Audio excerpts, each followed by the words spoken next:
Welcome to the Mayfair Games White Glove demo for... No, Glover. The game is called Nuns on the Run, not Guns on the Run.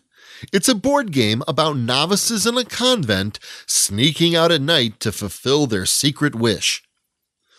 Let's begin by going over the components of the game, starting with the board.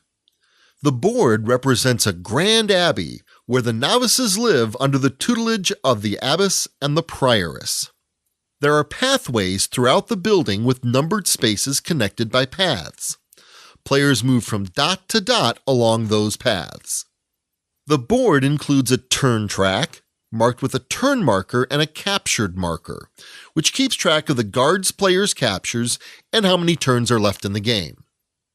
Some important rooms to note at the beginning of the game include the novice's cell and the abbess's cell. Each novice in play starts in her appropriate cell. Both the abbess and the prioress, collectively known as the guards, start in the abbess's cell. In addition to their token, each novice player has a status card which shows whether they're on the run or caught. Each novice gets a set of movement cards which show how fast the novices are moving and how easily they are heard. Each guard has 2 movement cards. If there are less than 8 players, one player will always play both guards. Each novice and guard gets a blessing card. These are special abilities that are discarded from the game after they're used. Some blessings require the card to not be revealed until a future turn. Pay attention to the text on the cards. Each novice receives a secret wish card, which is her goal for the game. The novice must first visit the location with the key she needs. Then, she must obtain her secret wish from the proper location before heading back to her room without being caught. A novice cannot enter any location blocked by a key symbol until she has her keys, but she can open any door regardless of color once she has keys. The guards have access to guard path cards, which they use to determine the routes they'll take in patrolling the convent. The cards are color-coded to paths on the board to help players keep track of their chosen path. Rounding out the components, the game includes a standard die, log sheets for the novices to track their turns, and a straight edge used to determine line of sight for the guards. Now that we've seen all the components, let's go over the sequence of play for Nuns, Glover, not Buns on the Run. On each turn, the novices will move, then the guards will move. During the novice's movement, a novice will determine her move secretly, then show the corresponding movement card.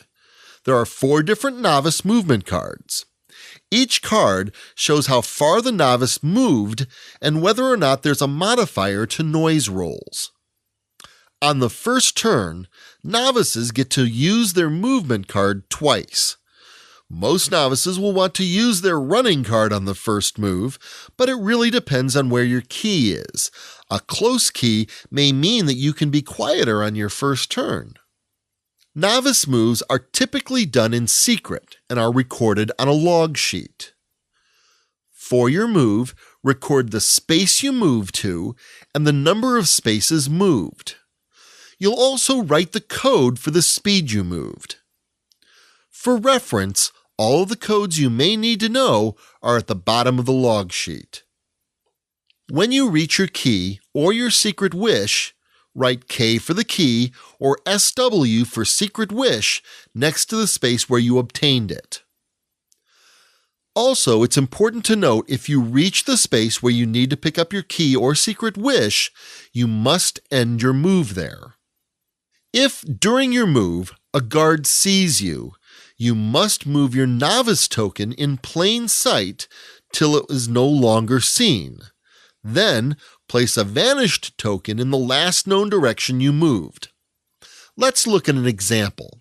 Say Bernadette is on space 150 and has to get to the abbess's cake on space 148.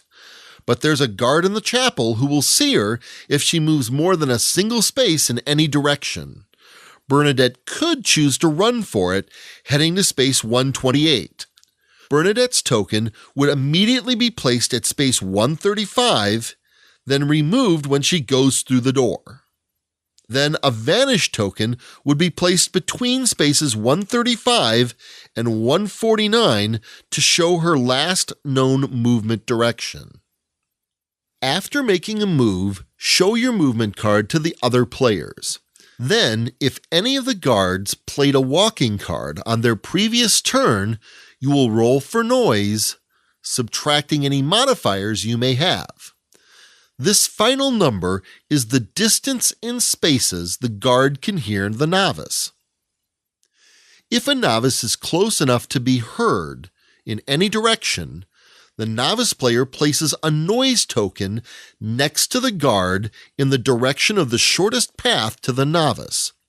If there's more than one path to your position, you may place a second noise token in that direction as well. Remember, noises can be heard opposite walls and through doors. Like the novices, the guard's turn begins with moving. Guards each have 2 movement cards to choose from, walking and running. When a guard is walking, she can attempt to hear noises. If a guard runs, she may not attempt to hear noises. Unlike novices, guards must usually move along set paths based on the guard path card they're using. Guard path cards provide a guard with her route between 2 locations on the board. The picture in the center of the card depicts the path you must take. The color on the card corresponds to the color of the path on the board. There are 2 instances where a guard can leave her path: when she sees a novice, or when there are nearby vanished or noise tokens. While a guard may leave a path in these instances, it is not required. And as soon as a guard cannot see or hear a novice, she must take the shortest route back to her path. When a guard completes a path, she discards her path card out of the game and chooses a new one, continuing her movement if applicable. Remember to move your guard slowly enough to give each novice the chance to announce if she's been seen. Let's talk about line of sight in... Really, Glover? A guard can see in a 180-degree arc from the front of her figure within 6 spaces of her current location. Doors and walls block line of sight. If there's ever a question, use the straight edge included with the game, or check the tables on the back page. It's important to note trees, columns, and statues do not block line of sight. When a guard manages to land on a novice's space, the novice becomes caught and must flip her status card to the caught side. The captured token also gets moved up on the turn track. When a novice is caught, she may only move 3 or 4 spaces and always towards her cell. The novice may turn her card back to the on-the-run side when she is back at her cell or out of a guard's line of sight at the end of a turn. Novices cannot be caught a second time while her status card is set to caught. If a novice has her secret wish when caught, she loses it, but she never loses her keys once obtained.